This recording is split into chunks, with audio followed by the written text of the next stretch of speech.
Hindi pa huli itong si Lee Junitran na makakulab ang SB19, sumasayaw ng gento. At isa siyang content creator, influencer, at celebrity na kung saan pinakasikat sa mga social media like Instagram, TikTok, at marami pang iba. Ganito ang video, click na click, at patok na patok sa mga social media gento. Gento! Gento!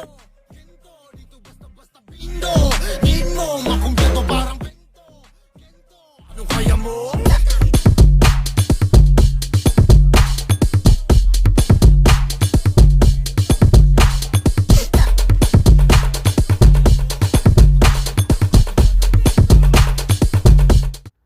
Lee Janitran, he is a content creator and influencer known through TikTok and Instagram as the Translation Guy.